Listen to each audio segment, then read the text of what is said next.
Allez-y.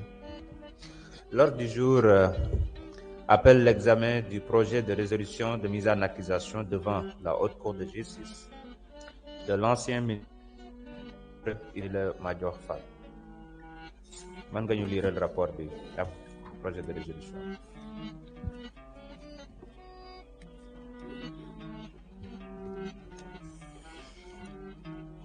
Monsieur le Président, Monsieur les ministres, chers collègues, la Commission des lois, de la décentralisation, du travail et des droits humains s'est réunie le vendredi 2 mai 2025 sous la présidence de Monsieur Abdoulaye Tall, président de la dite commission, à l'effet d'examiner le projet de résolution portant mise en accusation devant la Haute Cour de justice de Monsieur Ismaïla Madior Fall, ancien ministre de la Justice, garde des Sceaux. Ouvrant la séance, Monsieur le Président a précisé que les membres de l'Assemblée nationale faisant partie de la Haute Cour de justice ne prennent part ni au débat ni au vote sur la mise en accusation. Conformément aux dispositions de l'article 18 de la loi organique numéro 2002-10 du 22 février 2002 sur la Haute Cour de justice. À cet égard, il a rappelé les 8 collègues membres titulaires de cette haute cour, à savoir M. Alioune Ndao, Mme Ramatoulaye Bodian, M. Youngar Dione, M. Amadou Ba numéro 2, Mme Roki Ndiaye, M. Mohamed Aïb Salim Dafé, Mme Daba Wanyan et M. Abdou Mbow. Concernant les 8 membres suppléants, il s'agit des collègues suivants: M. Sambandang, Mme Oulimata Sidibé, M. Elaz Ababakar Tambedou, Mme Fatou Diop Sissé, M. Mouramani Kaba Diakité, Mme Marie-Hélène Dauphin Diouf, M. Maya Bembaye, Mme Fatou Sow.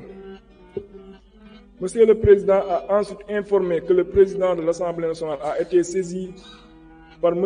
Ousmane Diagne, ministre de la Justice, garde des Sceaux, par lettre en date du 14 avril 2025 ayant pour objet la poursuite pénale à l'encontre de M.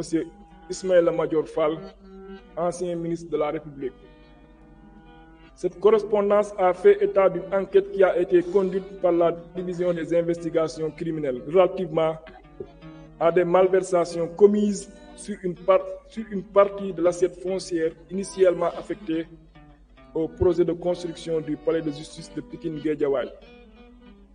La dite enquête a révélé une implication de l'ancien ministre de la Justice, garde des Sceaux, Ismaïla Madior Fall, dans des faits présumés de corruption et de concussion.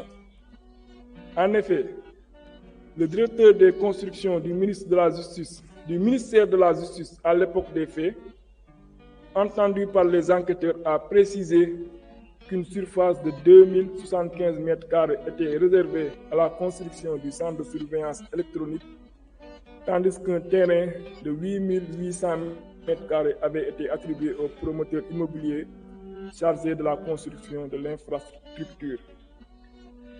Le directeur a soutenu avoir été sollicité par le ministre de la Justice, Ismaïla Madior Fall, qui lui avait demandé de trouver un promoteur immobilier capable de lui réaliser des projets d'utilité publique sur la partie inoccupée de la surface attribuée au palais de justice Pikine-Guédiawaye.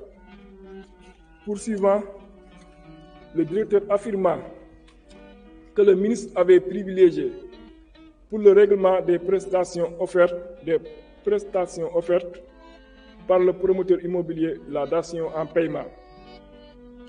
Entendu par les enquêteurs, le promoteur immobilier a indiqué avoir été convaincu par le directeur des constructions qu'il a